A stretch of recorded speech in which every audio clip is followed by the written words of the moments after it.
Ngasi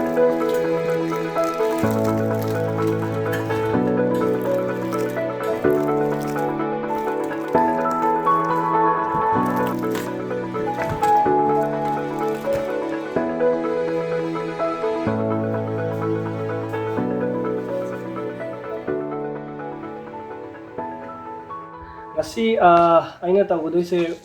mukbang ni mukbang tawuse hana aina tawuse chalaga traditional oiba lamlam juiba akhoi moigi home style oina thongalaga akoina nama akoina taste tawu chapne hojikti lockdown oibnina chappasu yadre aduna yumdoina semjare yumda sema koina ngasi di mukbang oina mayamda kudol tamjage ngasi mukbang tawudoise whole chicken pura full oina akoina deep fry tawune adagidi akoina tawse pork thongmane adagi pork thongbase yambudi thonge aidi pork se pam di pa de soina whole chicken je oina ngasi chage hanina side dish oina pork oina hapina adagidi chow min na aigi nupina hobane chow min ne adagidi mayonnaise mayonnaise yaure adagidi green chutney yumda dum semjabane pudin hala kana nusi dakna sembako adai matungda koi tomato sauce ko yum semjabane tomato tomato sauce ko mo kitang satakna taw ko ni semjabane sauce ni yumda adagidi ma kuna dum side dish na sulakan na chana ba hita morok morok tikne adagidi thagi ne adagidi karona khabne adagidi gajar ne adagidi kobi ne adagidi maroi nakuti ne adagidi maroi kanodo ei maroi na kanodo maroi tilong mana ne adagidi hawai to ei hawai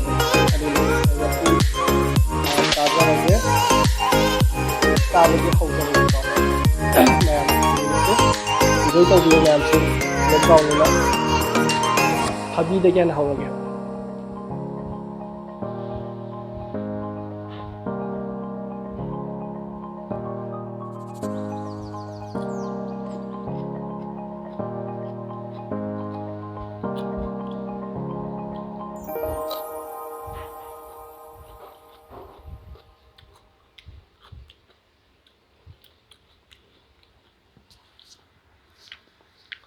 pork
châu một sao bông rồi kéo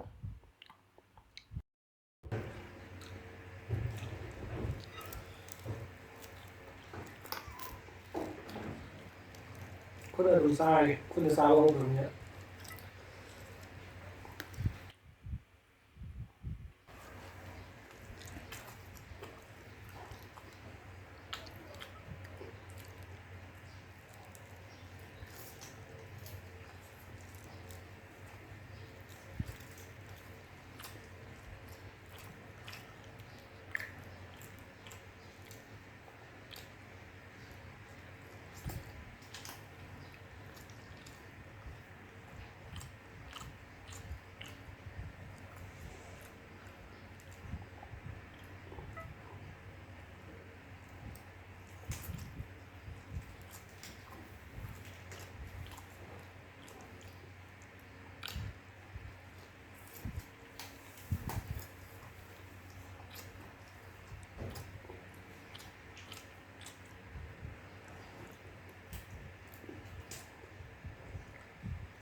Xin tặng ai đây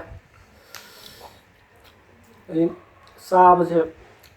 nàng ấy thì số này mà pum xa bây giờ tiếng xin ahanba này số này pra mà pum xa rồi tiền kg ani ta cái đó kg amaga gram cái đó này pra sai xem rồi ôn được rồi kg amaga kg ama makhai kg amaga gram chamri 1 kg 400 gram nha kg ama makhai cái sang này ấy tôm sa cắt đi rồi chi cha ba se ngasai sum cha ko ni go do aji puk se sum thangale ahamba sa boy ni sa ba ngam tre ado ji limit yo khale ado aina sina last ngai le do sibuk ti ngam jela ge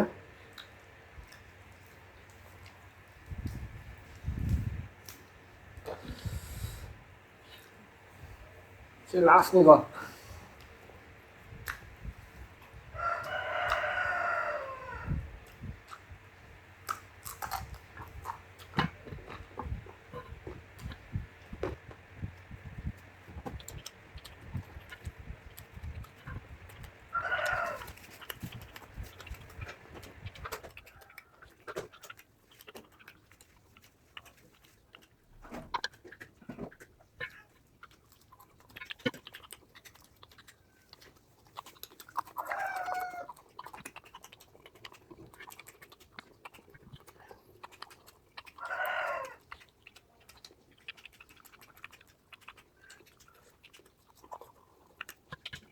사임도 가당 시절이요.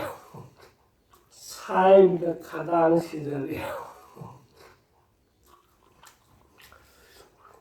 사임 먹을 때.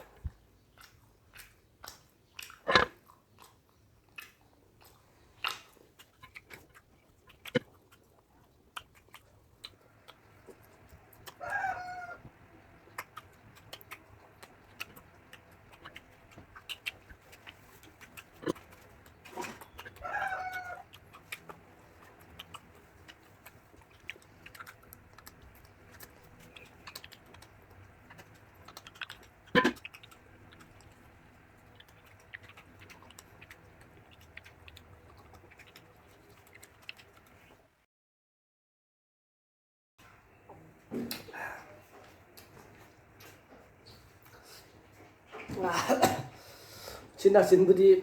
loina sagre uksu thanbare hendotana ngak yore ado isi kanosidi vesidi amde chaba ngamdre leme sidi tasinga pukse pikthana isaning bopoktre sileme adegidi yen sisu chali chare loina mak saru ngata ngai hore ko chaba yam yaudre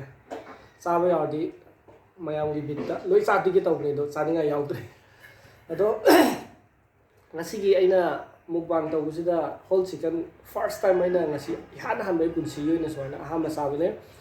ai ngasi mayam da haidok se ge si chaba ngamnaba ai chaksa de ngasi ayuki saksuja sada bidane aina si chaba ngamnaba honabane ado uchina sin ngam gare ado mathang dagi de phajana chaba adum ngamani na khalle